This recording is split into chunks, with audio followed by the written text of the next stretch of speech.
Hello friends, welcome back to Sorry What. My name is Jason and I have another story for you today. Are you ready? Well, go grab a cup of your favorite drink, get comfortable, and let us begin. Lisa and I celebrated our third anniversary on Saturday with our friends George and Jane. Their third anniversary was, not coincidentally, the weekend before. My name is Jim and in college George and I were first-year roommates. George was in accounting and kept on raving about this woman in some of his accounting classes named Lisa. He managed to ensure that he was in project teams with her, and that they were in the same study group. He hadn't had a girlfriend before, nor had he been on many dates, so basically did everything he could to spend time with her doing classwork, except asking her out on a date. I kept telling him that he should ask her out, but he kept bailing whenever he had the chance. Look, you like this girl, just ask her out. You see her every day, she hasn't been pushing you away from doing classwork together, so she at least doesn't find you too annoying. I kept telling him. But if I screw up, then maybe I'll lose her as a study partner. It was always his chicken sheep excuse. I had a brainwave for him. Look, she is also in residence, so she also has a roommate, right? I asked. He hesitated, I guess. Well, ask if Lisa and her roommate want to join us for dinner and drinks Friday night. Then it is just a bunch of people getting together, not a date. For some reason, that logic clicked in George's brain, and he asked her. She and her roommate said yes. We had an amazing time. Lisa's roommate's name was Jane. Well, Lisa was a classic knockout, Jane was that girl next door type that you pined after, and then she and her family moved away just when you were going to make your move. The four of us hit it off and started to do all kinds of social activities together. As time went by, I gravitated more to Lisa and George to Jane. After graduation, George and Lisa got jobs at one of the big accounting firms in town. Jane started to work as a dental hygienist, and I got a job as an insurance claims examiner. We found an apartment building close to downtown that had two two-bedroom apartments a few floors apart. Lisa and Jane got one and George and I got the other. Of course, the living arrangements didn't last long. George was spending so much time at Lisa and Jane's place, and Lisa was spending all her time at George and my place, that we just updated the names on the leases, and Lisa moved in with me, and George moved in with Jane. Of course, we had pretty much done everything together, so on a trip to Jamaica for the four of us, I proposed to Lisa and George proposed to Jane. Now, we weren't going to have a joint wedding, but we did have our weddings a weekend apart, and then the four of us went on a joint honeymoon in Hawaii. We had a great time doing things together during the day, but evenings and most dinners were just as couples. Our life goals were the same. Work 4 or 5 years to save for a house and then the kids a few years later. Things went great until the Wednesday morning after our anniversary dinner. You see, thanks to COVID, George, Lisa and I got to work from home 2 days a week. I know we are all just blocks from our offices, but why not have the opportunity to sleep in 30 minutes more in the morning, and work wearing shorts and a t-shirt a couple of days a week? We had set up the second bedroom in our apartment as the office. Lisa worked from home on Mondays and Tuesdays. I worked from home on Wednesdays and Thursdays. Perfect. No conflict between us working from home at the same time. Lisa had already left for work and I was making the bed in our room before heading to my office. I noticed something under the bed. I reached under the bed and pulled out a coin. Okay. A coin.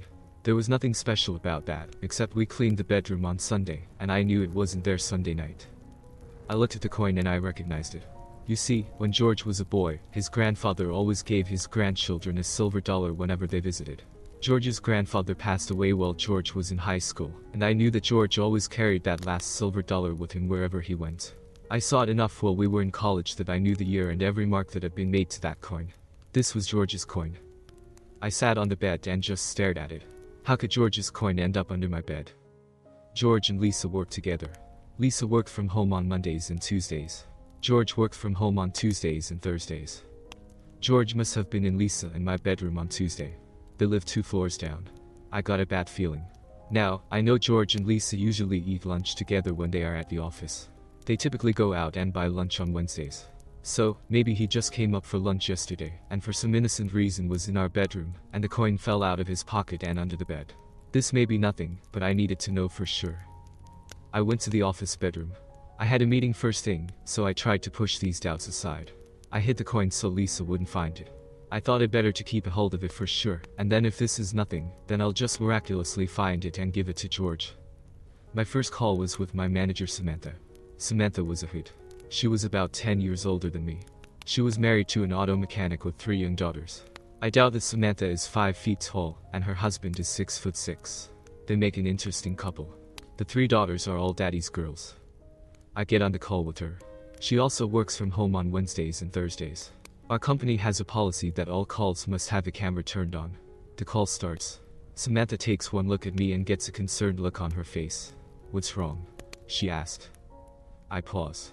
Do I want to get into this? Samantha has been a good sounding board since my mother passed last year. I'm not sure, I said. Well, I found this coin under my bed, and I know that it belongs to my friend George. It is a coin that his grandfather gave to him.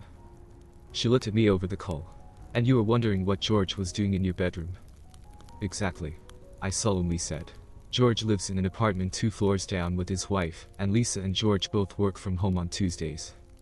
So, if those 2 are doing something that they shouldn't, then there is an opportunity to do it. And you don't want to ask her because that could cause issues because it makes your wife think you don't trust her. Yes, I said, the coin has put some doubt in my mind, but if it is nothing, then I don't want to stir anything up. Is there a way you can check to see if they are doing something inappropriate on Tuesdays? I noticed that both of us had been staying away from the word cheating. She paused.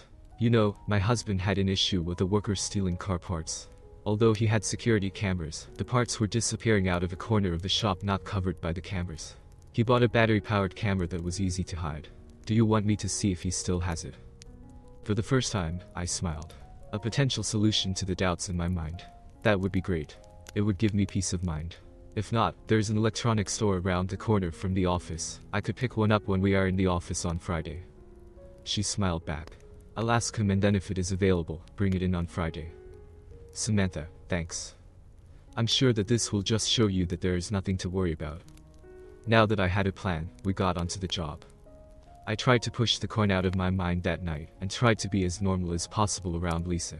She didn't seem to notice that anything was different, so we went on with our evening as normal. I wasn't my usual self Thursday night. As much as I tried, the coin was eating at me. Lisa asked, and I just said that there was a health claim at work that was getting to me. Lisa knew that sometimes some of the claims had tragic stories behind them, and that sometimes it bothered me. She asked if I wanted to talk about it. I said no and smiled at her to reassure her. On Friday, Samantha brought in the camera.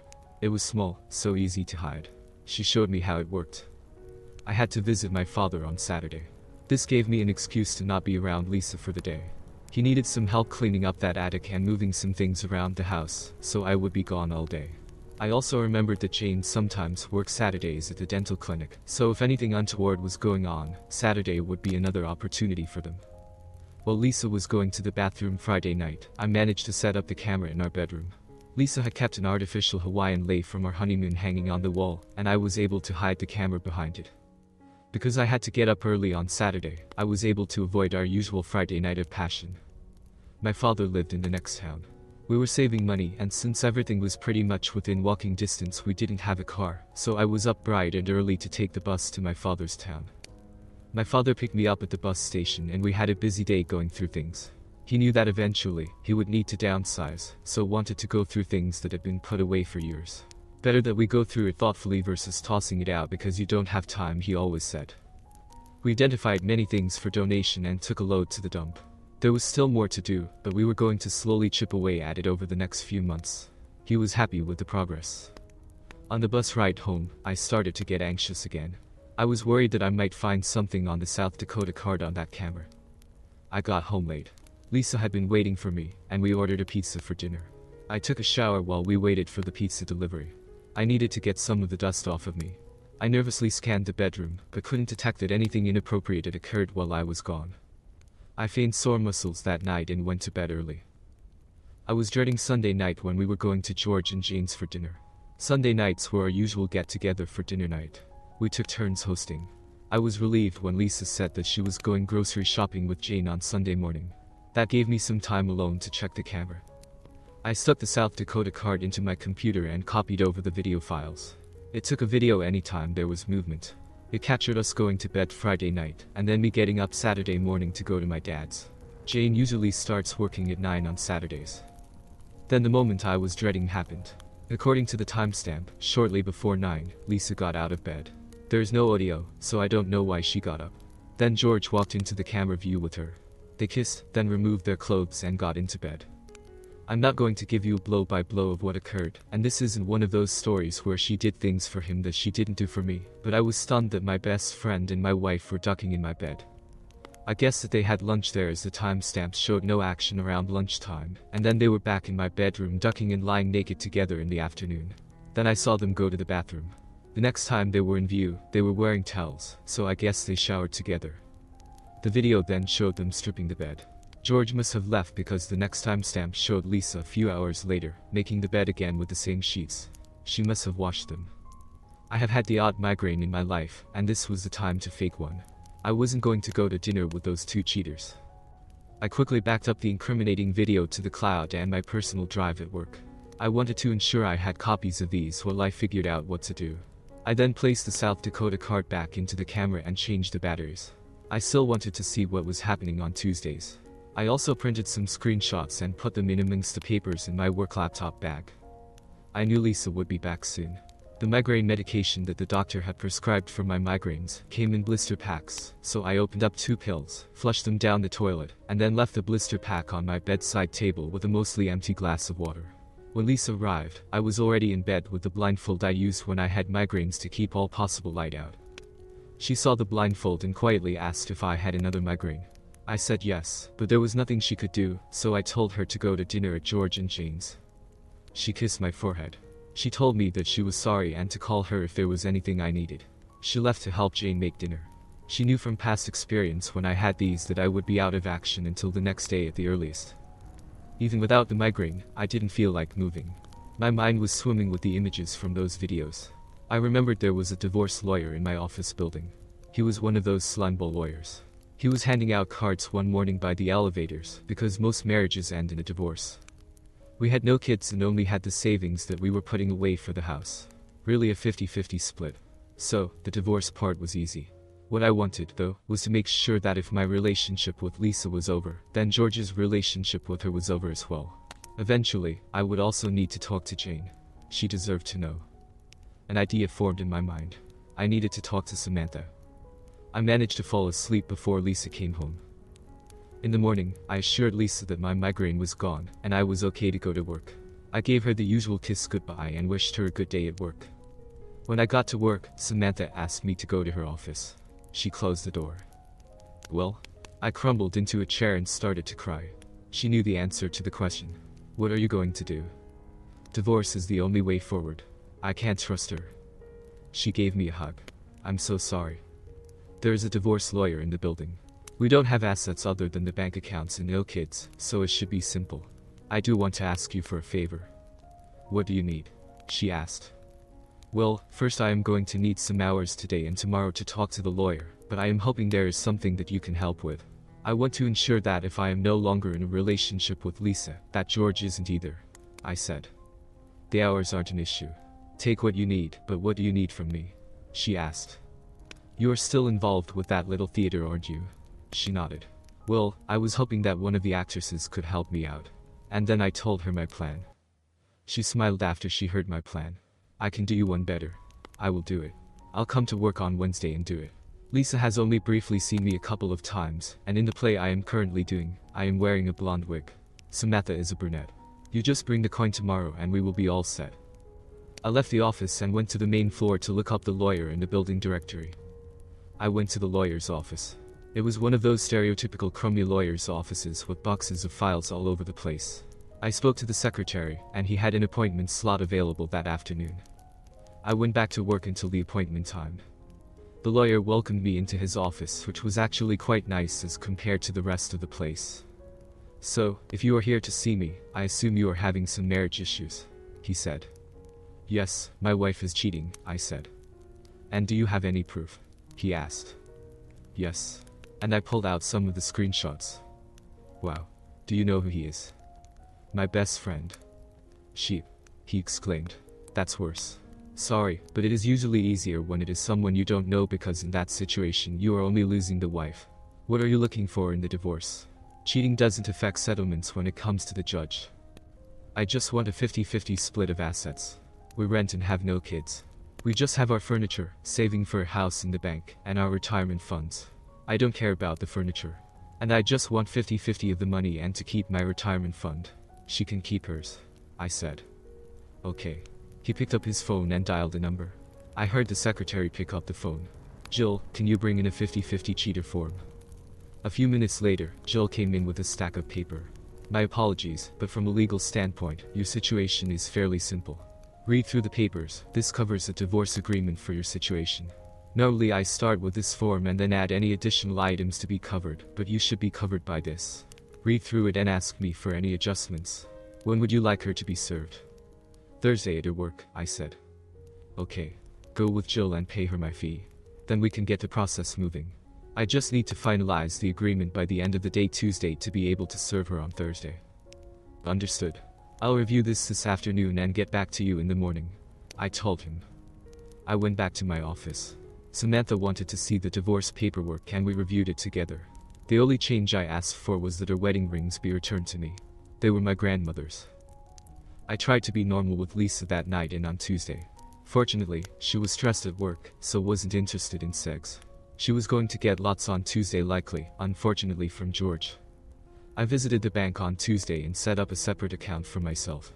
We had joint banking, but separate credit cards.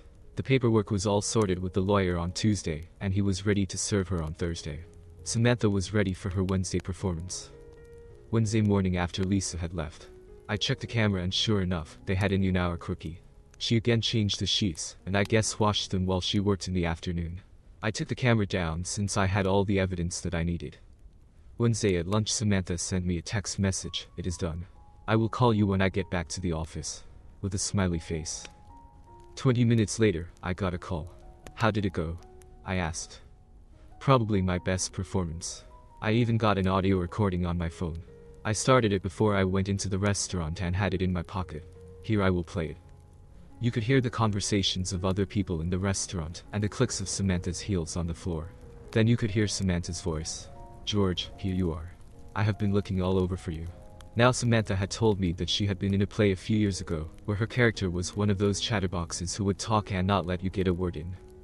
I could hear George start to say, "Who are you?" But he was cut off. "Sorry, I left my phone at home so I couldn't call you.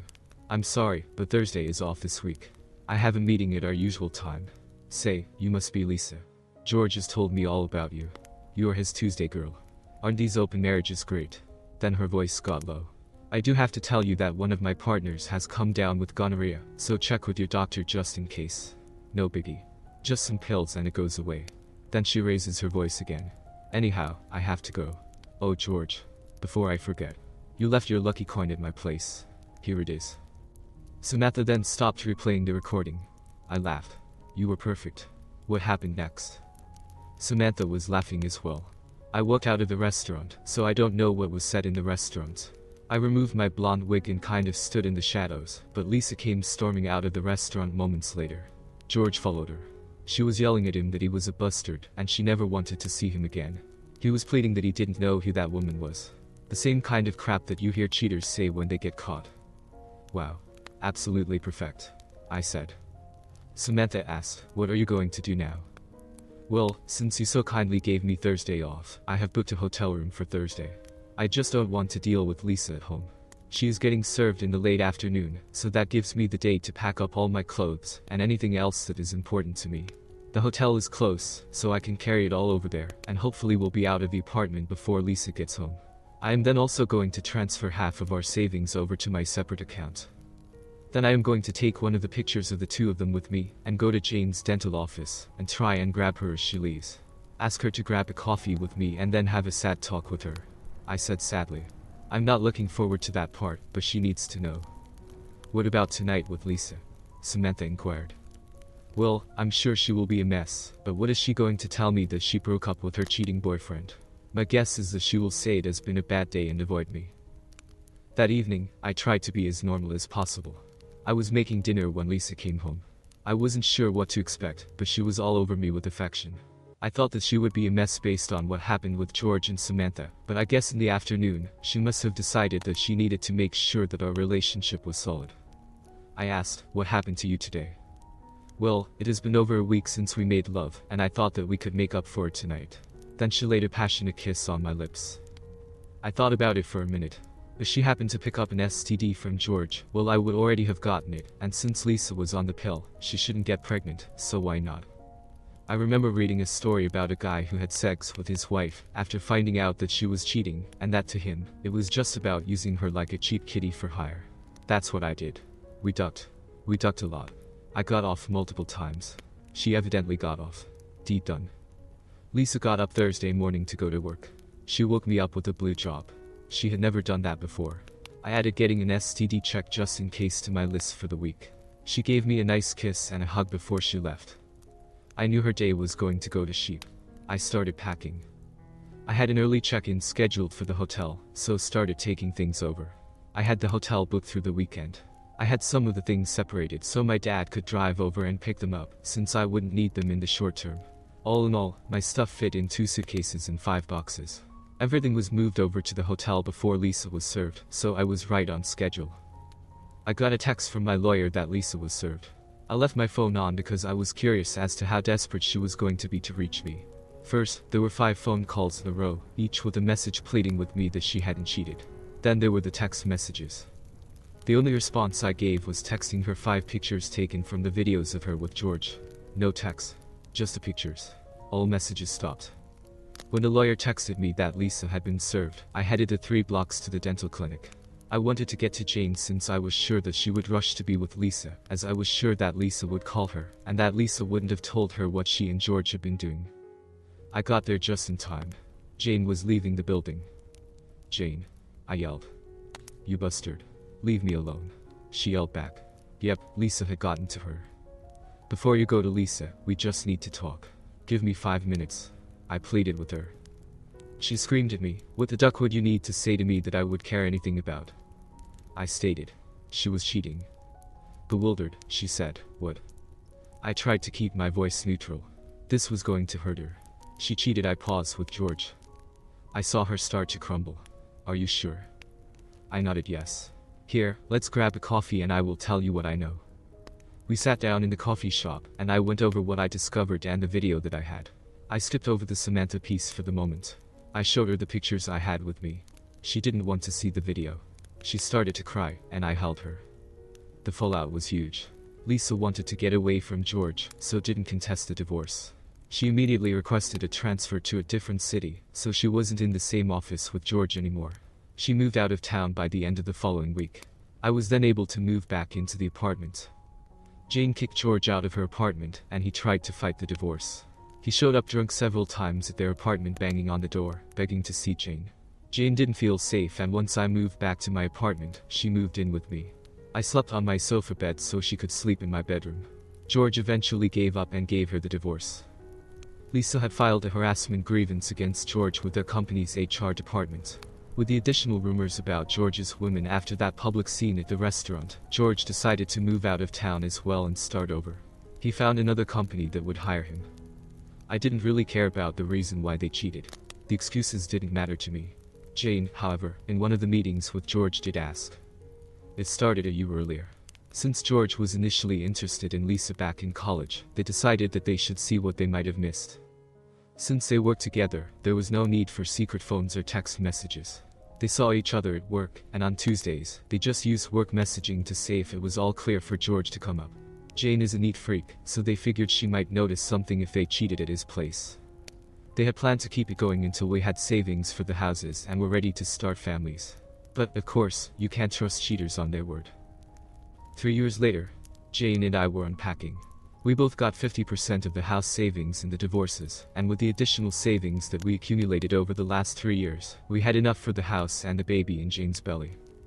Jane and I both had gone to counseling after the divorces were finalized, separately and eventually together, to sort out the end of our marriages. Eventually, I moved from the sofa bed back to the bedroom as Jane and I became a couple. Ignoring George and Lisa, we did have a lot of good history together. We had discussed marriage eventually, but the surprise in her belly pushed us to cross that line and tie the knot. The house we bought is close to Samantha's. Her oldest daughter is old enough, so we have a babysitter for those nights that we decide to see Samantha act at her little theater. However, we know all about her best ever performance. We don't know what has happened to Lisa and George, not that we have ever given them a moment of thought. Frankly, we don't care. We just have a happy future as a family to look forward to. Friends, we have reached the end of today's Sorry What tale. Drop a like and comment before you leave and I'll see you in the next video.